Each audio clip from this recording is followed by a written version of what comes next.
New testament Greek lecture number 4। आज की class में हम वर्ब्स को पढ़ेंगे। वर्ब क्या होता है, प्लस प्रेजेंट टेंस क्या होता है, और प्लस पैराडिम्स क्या होते हैं। इनको आज की क्लास में हम स्टडी करेंगे। अभी तक हमने अल्फ़ाबेट्स को स्टडी किया है। उसके अलावा हमने ब्रीदिंग मार्क्स को, एक्सेंट्स को, कुछ वोकेबलरी वर्ड्स को हमने अभी तक स्टडी किया है। और आज की क्लास में हम वर्ब को स्टडी करेंगे। वर्ब क्या चीज़ होती है। ठीक है जी, ग्रामर की चीज़ें आज से स्टार्ट हो रही हैं, इसलिए थोड़ा सा ध्यान से आपने बातें सुननी है और इसको पढ़ना भी है।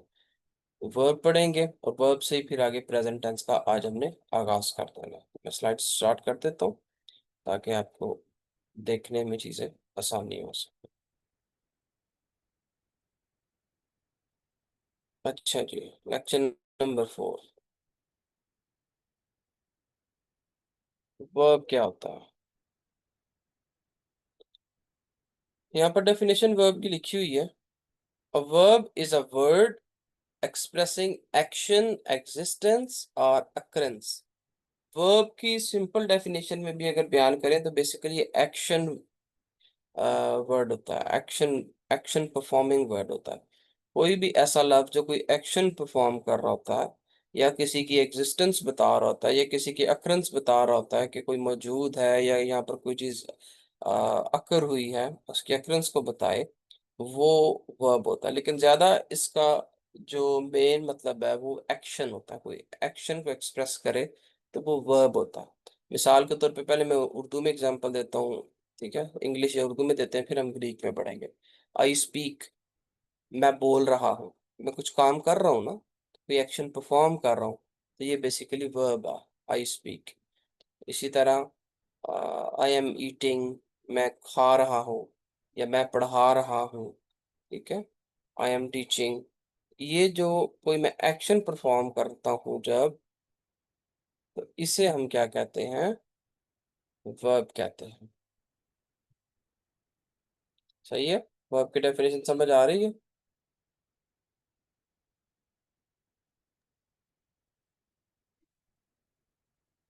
ठीक है, जस्ट अ सेकेंड। इसे हम क्या कहते हैं, वर्ब कहते हैं। अच्छा जी, अब ग्रीक में वर्ब को किस तरह से हम रिकॉग्नाइज करते हैं, किस तरह पहचानते हैं कि कोई भी जो वर्ड लिखा हुआ है ये वर्ब है। तो उसकी सबसे जो आसान निशानी है वर्ब को पहचानने की, वो यहाँ पर डेफिनेशन तो लिखी हुई है, लेकिन मैं आपको सादा जुबान में इसकी निशानी बता देता हूँ क्या है। उसके एंडिंग पे ये होगा, या ओमेगा आएगा, या मी आएगा, या फिर ओमाए आएगा। ठीक है जी, आसिफ अनायत कुछ पूछना चाह रहे हैं, आपने हाथ खड़ा किया।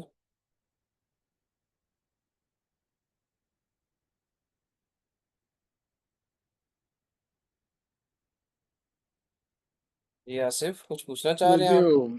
मेरे ख्याल वैसे ही लोग कुछ प्रेजेंट के लिए हाथ खड़ा कर देते हैं, अदरवाइज पूछते तो नहीं इतना। तो काइंडली हाथ खड़ा ना किया करें ऐसे ही, तो फिर वो मुझे यूँ लगता है कि आप कुछ पूछना चाह रहे हैं विद इन अ लेक्चर। अच्छा जी, मैं आपको वर्ब की निशानी बता रहा था कि आपको देखना हो कि जब भी कोई लफ्ज आए ये वर्ब है या क्या है, ग्रामर की कौन सी ग्रामर से कौन सा रिलेटेड वर्ड है। तो सबसे पहले भी खैर हम वर्ब पढ़ रहे हैं, तो वर्ब की सबसे बड़ी निशानी जो क्या है वो मैंने आपको बता दी है, कि जो वर्ड होगा उसका जो आखिरी अल्फ़ाबेट होगा वो या तो ओमेगा होगा, या ये मी होगा, मू हो रहा है, या फिर ओमाए होगा। जिन अल्फाज के एंड पे इस तरह की एंडिंग हो रही हो, इस तरह के अल्फ़ाबेट्स आ रहे हो, तो आपको फौरन पता चल जाना चाहिए कि ये क्या है, वर्ब है। ठीक है, तो जो फॉर्म होती है ना किसी भी वर्ड की, वो बेसिकली बताती है कि ये वर्ब है या वर्ब नहीं है। ठीक है, समझ आ गई। सिंपल वर्ब क्या होता है, verb is a action word. कोई ना कोई एक्शन परफॉर्म हो रहा होता है, किसी के एग्जिस्टेंस को बता रहा होता है कि वो मौजूद है, या ये कोई चीज़ यहाँ पर आई है उसकी अक्रंस को बता रहा होता है वर्ब। ठीक है, जैसे मैंने आपको example they the, I am teaching, I am eating, I am playing. ठीक है, सो ये सारी बातें क्या है, मैं कोई ना कोई काम परफॉर्म कर रहा हूँ, तो ये वर्ब है। और वर्ब की निशानी क्या है, कि वो ग्रीक में इस तरह से उसकी एंडिंग होगी, जो कि मैंने आपको यहाँ पर इंडिकेट करा के रहा दिया। अच्छा जी, आगे बढ़ते हैं।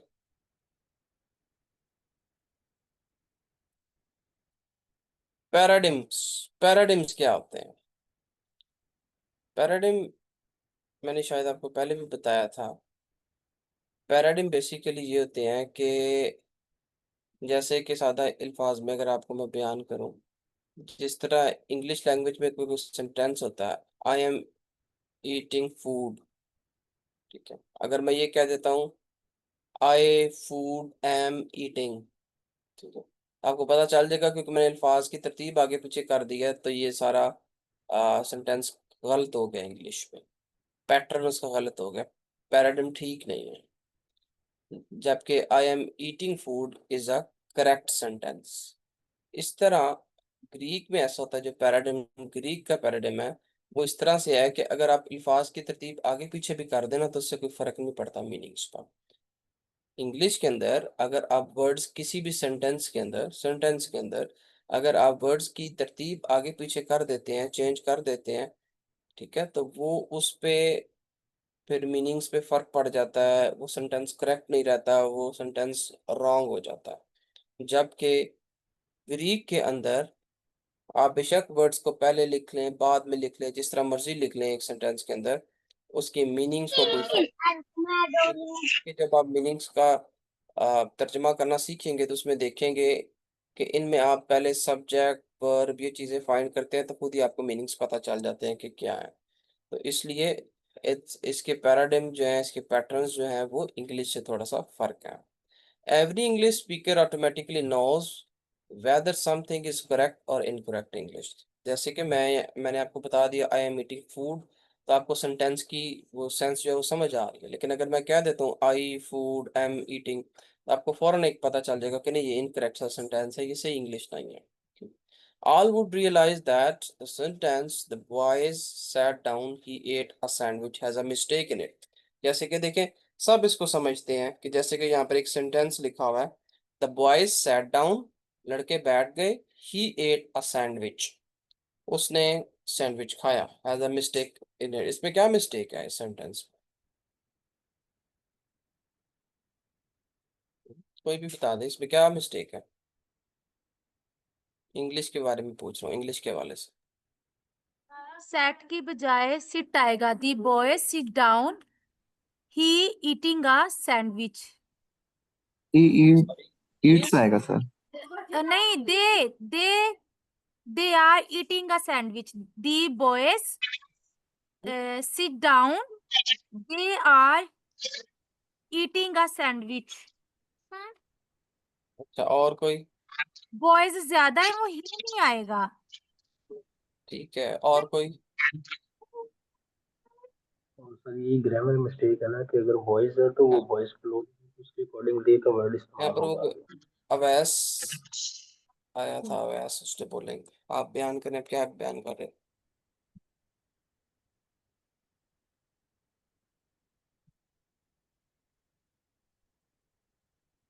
बोले शाबाश, जिस जो भी माइक खोल के बोल दें मुझे, अब क्योंकि मैंने स्लाइड्स की हुई है ओपन, तो मुझे वो हैंड नहीं सही से नजर आ रहा।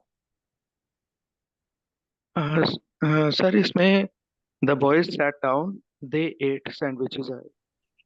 हाँ जी, दे एट आना है सैंडविचेस। क्यों दे एट सैंडविच? क्योंकि पीछे द बॉयज है ना, प्लूरल है, ठीक है, एक से ज्यादा है। द बॉय सैट डाउन होता, एस ना लगा होता तो फिर हम कहते ही एट सैंडविच, तो ठीक है। लेकिन अब आप सबको पता चल रहा है कि ज्यादा है लड़के, तो इसलिए दे आना चाहिए। तो इसलिए आपको एक ऑटोमेटिकली एक सेंस आपको पता चल गई कि बेसिकली और भी मतलब अगर इसको गहरा लेना चाहिए लेके जा सकते, लेकिन मेन आप इसके अंदर ये प्रॉब्लम है सेंटेंस के अंदर। फिर आगे एक और सेंटेंस लिखा हुआ है at that I want eat is bad grammar. I want eat is a bad grammar, whereas I want to eat is a correct। यानी वो बताने का मकसद ये है कि वो सेंटेंसेस को यहाँ पे बता रहा है कि अगर किसी सेंटेंस के अंदर कोई प्रॉब्लम हो तो इंग्लिश रीडर को फौरन पता चल जाता है कि आपको ना आपका ज़हन कबूल ही नहीं करता कि नहीं इसमें कुछ प्रॉब्लम है। ऑटोमेटिकली जो इंग्लिश रीडर्स हैं उनको पता चल जाता है, ठीक है, कि किस तरह से। इसी तरह ग्रीक के अंदर ऐसा नहीं होता कि अगर आपको सेंटेंस के अंदर प्रॉब्लम भी लग है, कई ऐसे आएंगे आगे पीछे वर्ड्स उनके लिखे होंगे, तो इससे आपने परेशान नहीं होना। आप जब वर्ब, पहले आप क्या करते हो, आइडेंटिफाई करते हो, वर्ब को आइडेंटिफाई करते हो कि उस सेंटेंस के अंदर वर्ब कौन सा है, आप सब्जेक्ट को फाइंड करते हो, आप ऑब्जेक्ट को फाइंड करते हो, तो इस तरह से फिर आपको पता चल जाता है कि इसकी ट्रांसलेशन क्या हो सकती है। जबकि इंग्लिश में ऐसा नहीं होता। इंग्लिश में सीक्वेंस ऑफ द वर्ड्स जो है वो बड़ी इंपॉर्टेंट होते हैं किसी सेंटेंस के अंदर। इसके बरक्स, वेरी ऑपोजिट, ग्रीक जो है वो सेंटेंस का जो स्ट्रक्चर है उसको इतना फॉलो नहीं करता कि वो सीक्वेंस में है कि नहीं, आगे पीछे भी वर्ड्स हों तो कोई प्रॉब्लम नहीं होता। ये खैर मैं आपको आगे आयत करवाऊंगा तो और ज़्यादा एक्सप्लेन करूंगा। फिलहाल लेकिन आपको समझ आ गया कि पैराडिम्स क्या होते हैं, पैटर्न्स क्या होते हैं। Each English speaker knows the correct pattern to use for spoken or written language. For verbs, these patterns are called paradigms. यानी कि वो जो करेक्ट ऑर्डरिंग होती है इंग्लिश में उसको पैटर्न्स या पैराडिम्स कहते हैं। ग्रीक इन जो है ना वो पैराडिम्स को फॉलो नहीं करती, पैटर्न को फॉलो नहीं करती, बल्कि ये किसी तरह भी आप ग्रीक के वर्ड्स को लिखेंगे तो जो रीडर होगा उसको सेंटेंस को वो क्लियर हो जाएगा, उसको मीनिंग्स क्लियर होंगे, क्योंकि वो उसमें देख लेगा कि वर्ब क्या है, सब्जेक्ट क्या है, ऑब्जेक्ट क्या है, उनकी मदद से उसको मीनिंग्स में समझने में आसानी हो जाएगी। ठीक है, हम एक टेबल है यहाँ पर, इसको सबसे पहले हम पढ़ने की कोशिश करते हैं। ठीक है, अब ये पढ़ते चले जाएं स्लाइड्स के आखिर तक, आपको खुदा ने चाहा तो बिल्कुल चीजें क्लियर हो जाएंगी। अच्छा जी, इसके अंदर एक तरफ मैंने पर्सन लिखा हुआ है जिसमें फर्स्ट पर्सन सिंगुलर है, सेकंड पर्सन सिंगुलर है, थर्ड पर्सन सिंगुलर है, फर्स्ट पर्सन प्लूरल है, सेकंड पर्सन प्लूरल है, थर्ड पर्सन प्लूरल। यकीनन आपको इंग्लिश में इनके पता होंगे। फर्स्ट पर्सन सिंगुलर होता है आई, सेकंड पर्सन सिंगुलर होता है यू, थर्ड पर्सन सिंगुलर होता है he she it, first person plural होता है वी, सेकंड पर्सन प्लूरल होता है यू, थर्ड पर्सन प्लूरल होता है दे। ठीक है, इसी तरह अब हम इनकी एग्जाम्पल देखते हैं। ये इंग्लिश वर्ब पैटर्न है। अभी मैं ग्रीक की तरफ नहीं आया, इंग्लिश की तरफ ही है अभी। देखिए थोड़ा सा रिवीजन के लिए, ताकि आपको थोड़ा सा पस मंजर बने, आपकी थोड़ी फाउंडेशन बने, फिर हम ग्रीक की तरफ वर्ब्स की तरफ आए। सो आई से, यू से, ही से, वी से, यू से, दे से। सही है, ये वर्ब है। I hear, you hear, he hear, we hear, you hear, they hear. ठीक है, समझ आ गई यहाँ तक आपको कि पैराडिम्स क्या होते हैं?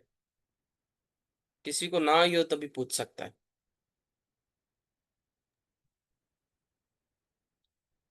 सिंपल एक चीज आपने याद रखनी है इस स्लाइड से, कि इंग्लिश सीक्वेंस ऑफ वर्ड्स के साथ चलती है। अगर सीक्वेंस ऑफ वर्ड्स नहीं क्लियर होंगे तो सेंटेंस नहीं समझ आएगा, सेंटेंस गलत हो जाएगा। जबकि जो ग्रीक होती है वो इस तरह से नहीं चलती, वो आगे पीछे भी हो जाए वर्ड्स कोई मसला नहीं है, सेंटेंस के अंदर बस अल्फाज पूरे होने चाहिए, उसकी मीनिंग्स फिर जो है हमें क्लियर हो जाते हैं।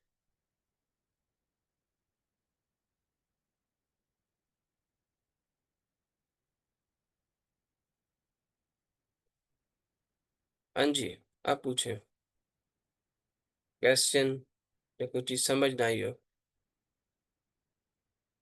अच्छा, आपने किया ये सेंटेंस तो प्रेजेंट कंटिन्यूअस है, दे आर सब ठीक है। आप लोग, वो सिर्फ मैंने एक एग्जांपल दी है किसी बुक से उठा के, उस पे आप ये ना देखें अभी कंटिन्यूअस है क्या है। मैं तो सिंपल अभी प्रेजेंट टेंस अभी स्टार्ट नहीं हुआ, अभी तो वर्ब भी समझा रहा हूँ आपको, पैराडाइम समझा रहा हूँ। ठीक है, कि भी एग्जांपल दी गई है एक सेंटेंस को, दे एट सैंडविचेस। ठीक है, जब दे आ जाएगा तो फिर जारी बात है सैंडविचेस ही होंगे। ये एट सैंडविच इसलिए गलत है क्योंकि पीछे द बॉयज लगा हुआ है, ज्यादा लड़के हैं और वो एक सैंडविच खा रहा है, तो इसलिए सेंटेंस रॉन्ग है। तो उसको इतना ना आप ग्रामर चेक करें, वो सिर्फ एक आपको बताने के लिए, एग्जांपल के लिए आप कोट किया था। हाँ जी, अब बोलें वर्ब क्लियर है कि नहीं है, फिर मैं आगे बढ़ूँ, क्योंकि आगे मैंने प्रेजेंट टेंस आपको स्टार्ट करवाना है। ये चीज़ क्लियर होगी तो फिर हम आगे बढ़ेंगे।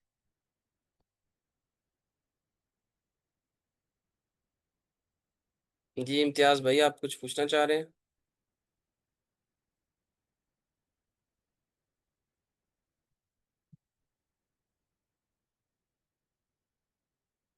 अच्छा जी, आगे बढ़ते हैं।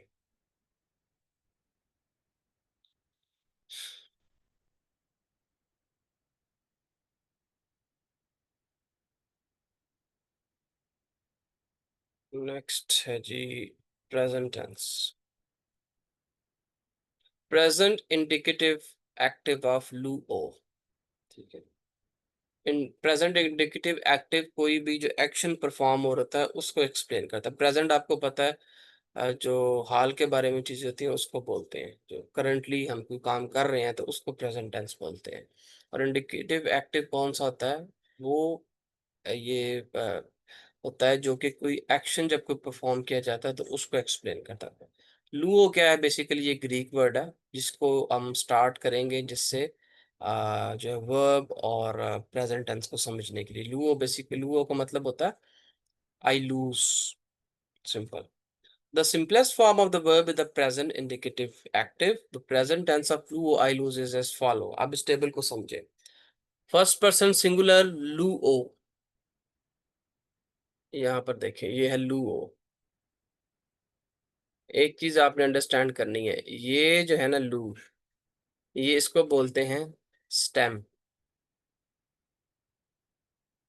मैं यहाँ पर लिख देता हूँ,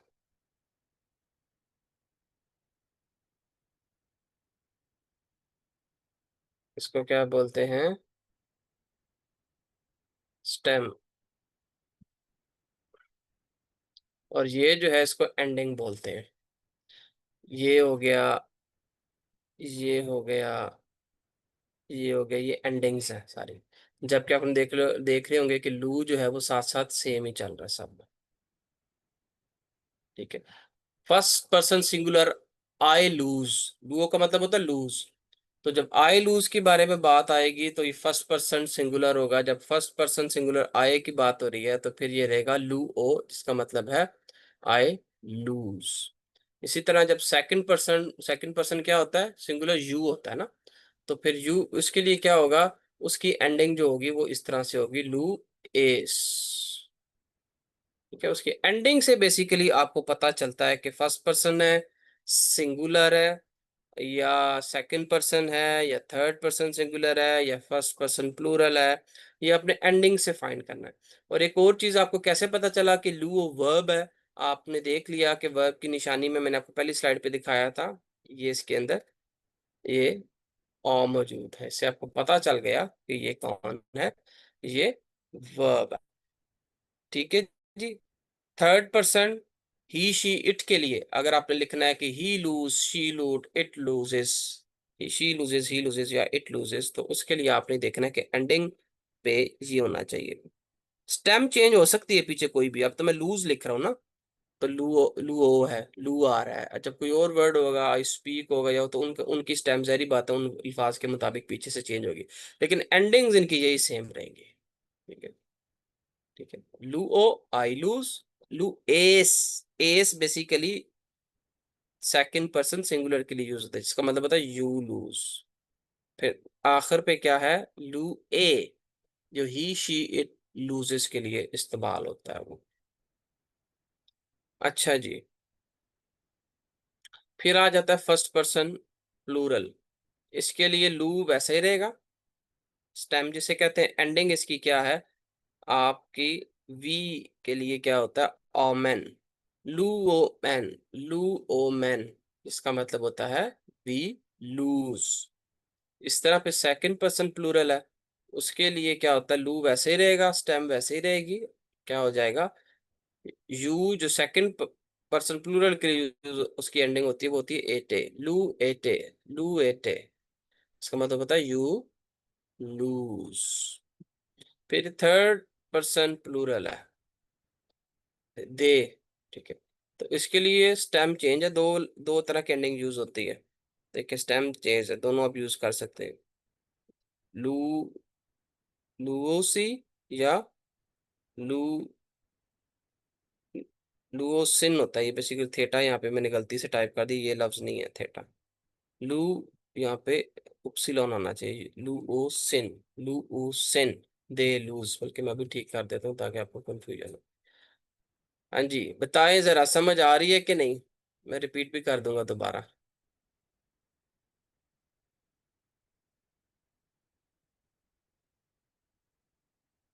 शाबाश, पूछते चले जाएं, प्रॉब्लम है तो मैं इसको रिपीट भी कर सकता हूँ।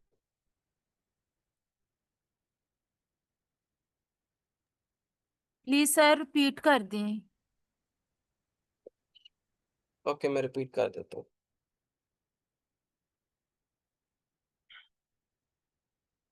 No problem. हम पढ़ रहे हैं present indicative active of do ओ। बेसिकली अब हमने ट्रांसलेशन शुरू करनी है ना, मैंने आहिस्ता आहिस्ता आपको ट्रांसलेशंस पे लेके आना, तो इसलिए हम यहाँ से स्टार्ट कर रहे हैं। तो सिंपल सेंटेंसेस को अभी हम वर्ड्स को बेसिकली ट्रांसलेट कर रहे हैं, कोई एक्शन जो परफॉर्म हो रहा है। ठीक है, एक्शन ये जैसे यीशु मसीह ने बहुत से वो ही सेड टू देम, जैसे हम कहते हैं यीशु मसीह ने उनसे कहा, तो बेसिकली ये एक्शन वर्ड्स ही हैं, ये वर्ब्स ही हैं जो हमें पता होंगे तो हम फिर ऐसे न्यू टेस्टामेंट ग्रीक को समझ सकेंगे। अब देखें यहाँ पे लू ओ है। लू ओ बेसिकली क्या है, जिसका मतलब होता है आई लूज।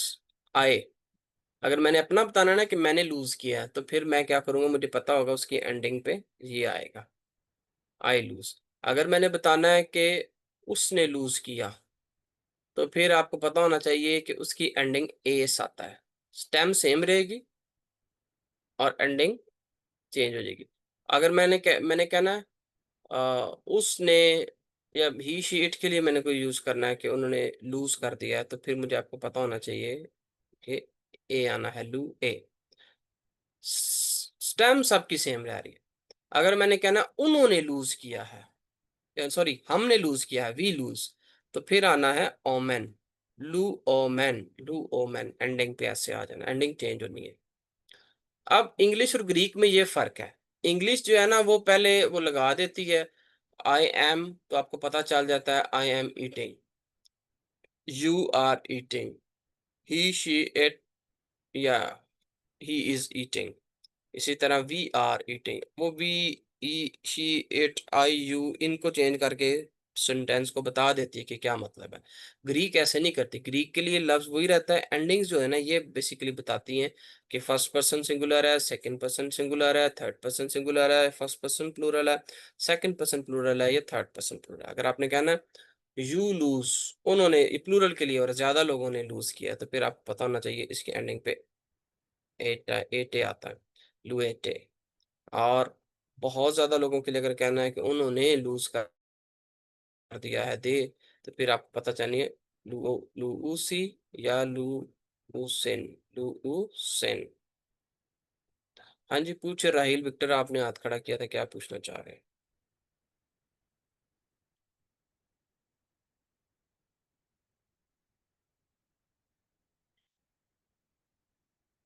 पूछे पूछे, मुझे पता है ये थोड़ा सा हटके चीजें, तो शायद आपको डिफरेंट लगे, डिफिकल्ट लग रही है।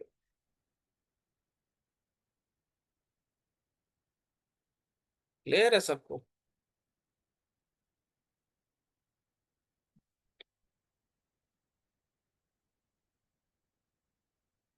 चल क्लियर है तो ठीक है, फिर हम आगे पढ़ते हैं।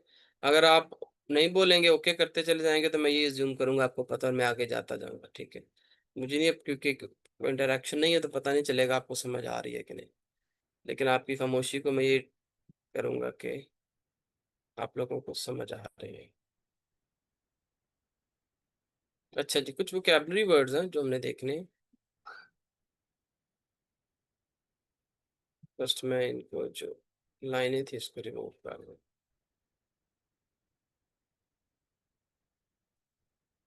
अच्छा जी, सबसे पहला वर्ड है, मैंने जो कहा था आपको नए वर्ड्स ऐड होंगे, वो है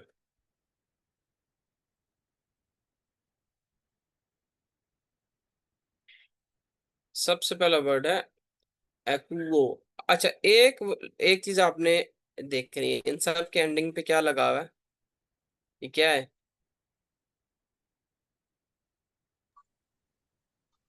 ये क्या है बताएं, जो मैं अंडरलाइन कर रहा हूँ, ये क्या है? ओमेगा लगा हुआ है सर ओमेगा। ये और नहीं लगा ओमेगा, हुआ। ओमेगा जब लगा हो किसी के एंड पे, तो ये किस बात की निशानी है? वर्ब किस है? Verb basically. Very good, verb. अब मैंने आपको प्रोनाउंसिएशन 2 क्लासेस लगा के बड़े अच्छे तरह से बताई हैं। अब आपने बारी बारी हैंड रेस करना है और इन वर्ड को प्रोनाउंस करना है। अगर गलती हुई तो मैं साथ साथ आपको बताता रहूंगा, ठीक। सबसे पहला वर्ड कौन प्रोनाउंस करेगा? जी इम्तियाज साहब आप करें। अकूवो सर। अकूवो। अकूओ। First first word. जी सर, अकूओ। इम्तियाज आवाज आ रही है आपको मेरी? जी सर, मैं बात आवाज मेरी आ रही है कि नहीं आ आ रही है रही? सर, आ रही है, मैं सबको बोल नहीं रहा आ हूँ रही? सर। अकूओ। अकूओ। अकुओ बोल रहा है, क्लियर बोल रहा है, अकुओ।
जी स्टूडेंट सॉरी मेरा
जी स्टूडेंट सॉरी, नेट काफी प्रॉब्लम कर रहा है जिसकी वजह से बार बार स्टॉप हो। अच्छा जी, जल्दी से हम इसको कवर करते हैं।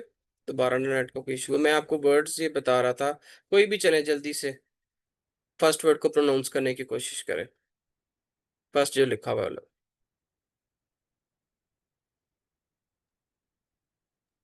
अकुओ, अकुओ, जी सॉरी, अकुओ, रिपीट। अकुओ, अकुओ। ओ, ब्रीदिंग मार्क्स कौन से लगे हमें ऊपर, ये क्या है?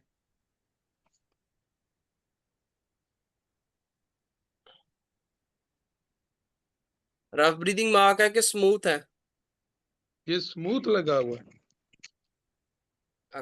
ओ, गुड। स्मूथ लगा हुआ है। जी जी ठीक हो गया। अकुओ, अकुओ का मतलब क्या होता है? आई हियर ये या आई लिसन। वर्ब है ना, तो इसके साथ आपको कैसे पता चला आई लगना है? ये कैसे पता चला आई लगना है? या यू हियर भी तो हो सकता था, यू लिसन भी तो हो सकता था, दे हियर ये भी हो ओमेग सकता था, वी। कैसे लास्ट में पता जो चला पढ़ना आई लगेगा, आई हियर? एंड पे ओमेगा लगा हुआ है। हाँ जी, वेरी, पर किसने एंड बताया? पे वेरी गुड। ये ओमेगा बेसिकली बता रहा है कि अगर यहाँ पे कुछ और इसकी एंडिंग होती जो हमने पढ़ी है, ठीक है, उससे हमें पता चल जाना था कि यू लगाना है या ही शिट ही शी लगाना है। फॉर एग्जाम्पल यहाँ पर एक्वेस होता, इसकी जगह ओमेगा की जगह यहाँ पर मैं एस लिखता हूँ, एस होता, तो फिर इसका मीनिंग क्या बनना था?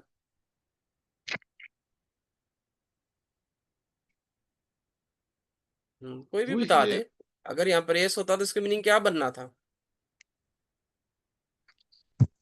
You here. You here, very good. यानी आपको अब अंडरस्टैंडिंग थोड़ी थोड़ी क्लियर हो रही है कि एंडिंग्स की बिना पर आप वर्ब को ट्रांसलेट करते हैं। Very good. अगला वर्ड कौन बताएगा, ये क्या है नेक्स्ट वर्ड? ये ये ग्राफियो लिखा है, ग्राफियो।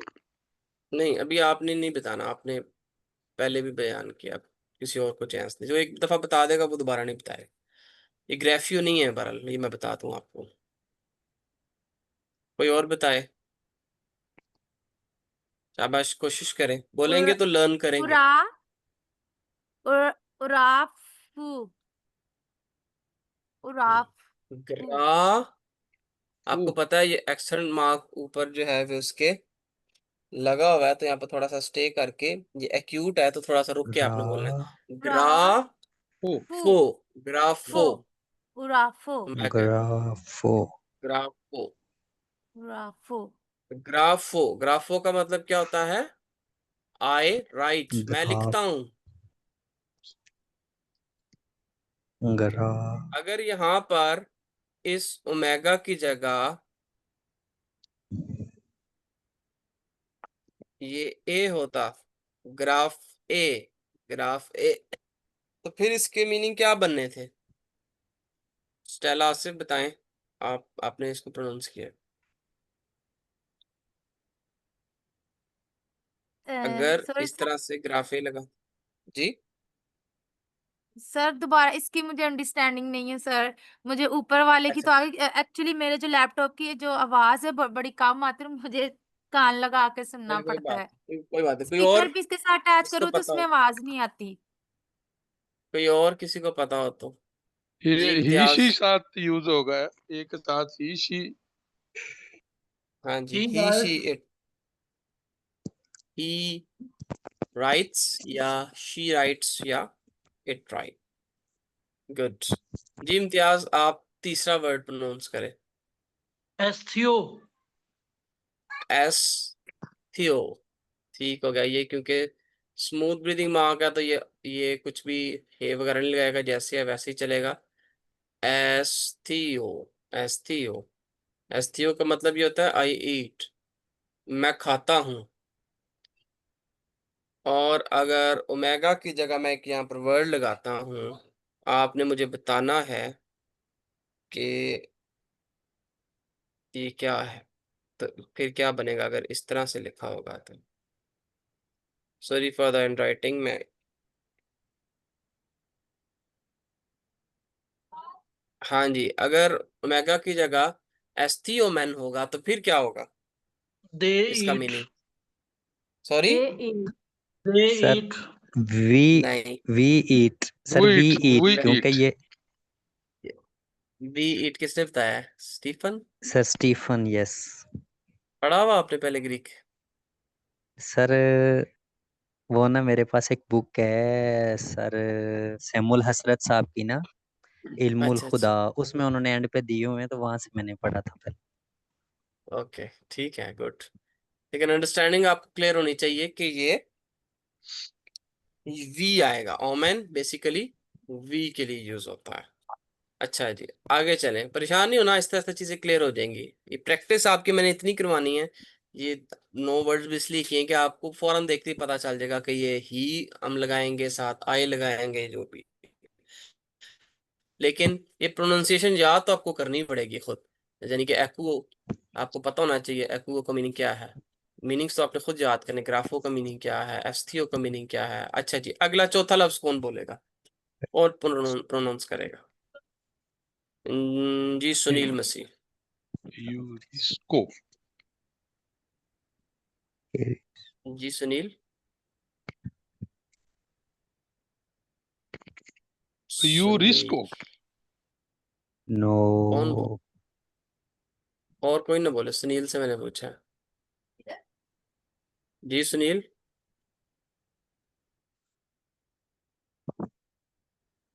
सुनील तो शायद गायब हो गया। जी मुकद्दस आकिब। जी सर, ये ह्यूरिस्को हाँ इसके जी, ऊपर मार्क्स है। यूरिस्को नहीं है ये, वेरी गुड। ह्यूरिस्को है क्योंकि इसके ऊपर रफ सर ब्रीदिंग। जी रफ ब्रीदिंग मार्क्स है, और ये आगे आई के ऊपर H ग्रेप H की आवाज देगा साहब. को हाँ जी, ऊंचा कर ह्यूरिस्को है ना, मैं वही बता रहा हूँ, यूरिस्को नहीं है, ह्यूरिस्को है, ह्यूरिस्को। रिस्को ह्यूरिस्को मैंने यही पढ़ा ओके, ह्यूरिस्को। आवाज देगा। यानी जब ये ब्रीदिंग मार्क आ गया है तो आपने जब पढ़ना है तो आपने इसको पीछे एच लगाना है, ह्यूरिस्को। ठीक है। और आप ही मुझे से एक चीज कि अगर ओमेगा की जगह यहाँ पर इस तरह से कुछ लिखा होता, लुए ह्यूरिस्केटे, तो फिर इसका आई फाइंड की जगह क्या मीनिंग बनना था? You क्या मीनिंग बनना था? Sir you find. you you plural पे लिखो. यू फाइंड, और ये प्लूरल वाला, जब यू फाइंड पे लिखना है प्लूरल वाला तो साथ में आपने ब्रैकेट में पी लिख देना ताकि पता चल जाए प्लूरल वाला, क्योंकि सिंगुलर दोनों में यू ही आता है। तो फिर हम डिफरेंशिएट करने के लिए क्या करते हैं, जब आपका टेस्ट होगा तो मीनिंग को डिफरेंशिएट करने के लिए आप क्या करते हैं, ब्रैकेट में लिख देते हैं कि ये प्लूरल है कि सिंगुलर वाला है। ठीक है। अच्छा जी, अगला वर्ड कौन करेगा?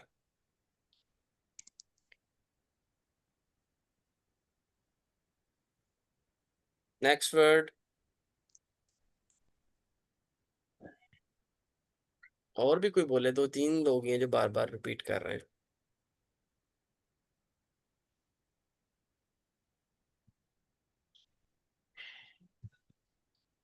शाबाश, कोशिश करें, कोई और बोले जिसने अभी तक नहीं बोला।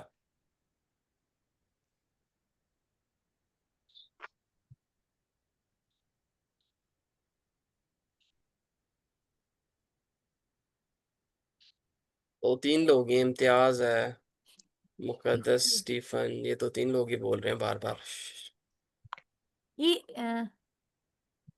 सर जी इखू स्टेला, अब बोले, शाबाश, कोशिश करें। सर एक मिनट सर इखु आप कह रहे हैं, देखें मैं इखू आपको इखू इखू एक, आप देखें पहले, देखें ब्रीदिंग मार्क्स, देखें ब्रीदिंग मार्क कौन सा है, स्मूथ है, तो इसकी ई की आवाज ये ऐसे, है एप्सिलॉन की आवाज ऐसे होगी। फिर इप्सिलॉन। साथ एक्सेंट है, हाँ जी, एक्सेंट एक्यूट है, एक्यूट है तो ठहराव है, तो ये ई नहीं ए की ए आवाज देता है एप्सिलॉन। अच्छा तो क्या बनेगा, ए हम थोड़ा सा रुक के एखो बोलेंगे, ए एखो हु ओमिक्रॉन नहीं है, ऊ ना करें, ओमेगा हो है, एखो, ओ की आवाज है, एखो ओ को एखो ओमेगा पकड़, ठीक एखो, होगा एखो ठीक है, एखो। ओके सर एखो का एखो मीनिंग ए क्या है, लो आई हैव, आई हैव ठीक है। अच्छा सिस्टर, आपने बताना है कि अगर ओमेगा की जगह यहाँ पर एख ए होता तो फिर क्या बनना था।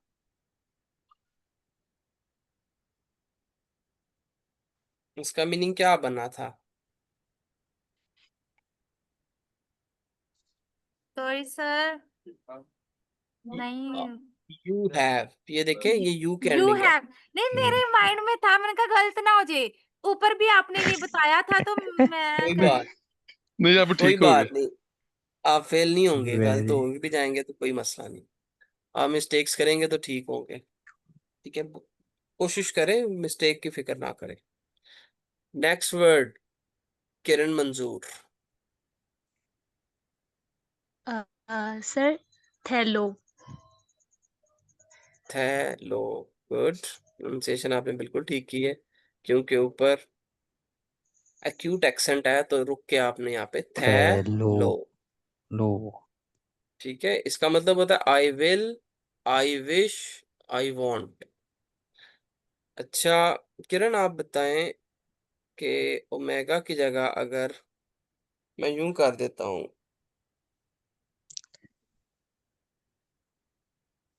थैलोएटे, तो फिर इसका मीनिंग क्या बनेगा। Sir you. Very good, you will, will good. Next word कौन प्रोनाउंस करेगा, पार्टिसिपेट करें, इससे आप सीख जाएंगे, हेल्प हो जाएगी आपकी। अच्छा चलिए ठीक है, इम्तियाज आप ही बता दें फिर। लंबानो। लंबानो, ठीक है। लंबानो का मतलब क्या होता है, आई टेक और आई रिसीव, या दोनों मीनिंग्स हो सकते हैं, आई टेक आई रिसीव, ठीक है जी। लंबानो के बाद इम्तियाज बताएं कि अगर मैं ओमेगा की जगह लंबा, खैर मैं क्या लगाऊं, तो आपने मुझे मीनिंग बताना।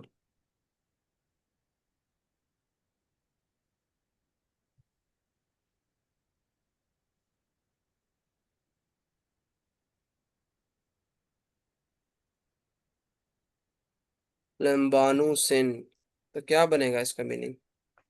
दे take sir. They take, very good. लंबानो बस सी या लंबानो सिन, इसका दे टेक का मीनिंग बनता है। नेक्स्ट वर्ड, नेक्स्ट जो वर्ड है ना, ये बहुत ज्यादा बाइबल में यूज हुआ है, न्यू टेस्टामेंट में।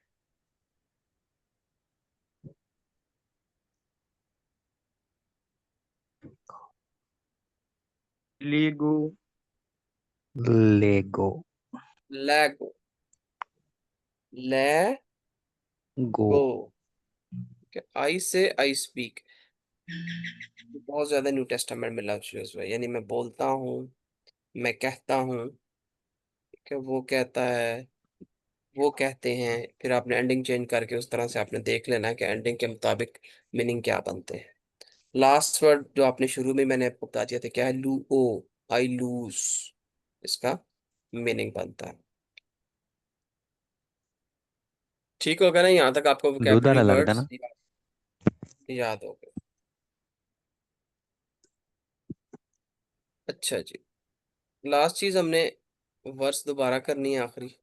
ये वर्स आपको याद होगी है, जॉन 1:1। जी सर। गुड, अगर याद होगी है तो इसमें भी मैं अभी आपको एक चीज बताता हूँ, पहले प्रोनाउंस कर लेते हैं फिर इसको चीज बताता हूँ। चले, आपने कहा यस सर, आप पढ़े जरा इसको मुझे सुनाए। Okay sir. एन आर्हेन एन हालोगोस काए हालोगोस एन पायरोस क्रॉस, टांथियान प्रास, टेयन, थेओन, टॉन काय, टान, थेओन, काय, लागोस, एन, हालोगोस। नहीं काय के बाद क्या है? काय, हालोगोस, नो, ये क्या लिखा हुआ है? ओके सर, ये नीचे वाला, ये थेयास। तो आप वो तो आप पढ़ चुके हैं ना पीछे, अभी यहाँ पे हैं। जी, थेओस। हाँ जी, पढ़े इसको। हाँ, पार्ट को। Okay sir. टान, यहाँ से थेओन, पढ़े काय काय, थेओस, एन, हालोगोस। गुड। एक बार मैं प्रोनाउंस करता हूँ, फिर मैं आपको एक इसके वाले खास बात बताता हूँ आज के लेक्चर के हवाले से, ठीक है? एन अर्खे, एन होलोगोस, काय होलोगोस, एन प्रोस्टोंथेओन, काय theos, एन होलोगोस। ठीक है, इब्तिदा में कलाम था, कलाम खुदा के साथ था और कलाम खुदा था। अब मैं ना इसके आखिरी जो हिस्सा है इसकी तरफ आपकी तवज्जो मरकूज करवाना चाहता हूँ, क्योंकि ये हमारे आज के लेक्चर से रिलेटेड है। ये जो आखिरी पार्ट है ना, काय theos एन होलोगोस, और कलाम खुदा था, इसका आप उर्दू में तर्जुमा क्या करते हैं? और कलाम खुदा था। लेकिन अब देखें काई का मतलब क्या होता है, मैंने आपको बताया था। एंड theos का मतलब क्या होता है? God, God.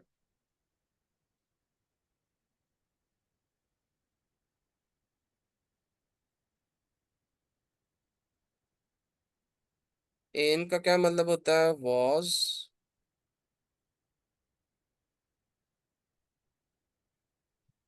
हॉ का मतलब होता है द, हाँ बेसिकली आर्टिकल है। और लोगोस का मतलब क्या होता है? वर्ड।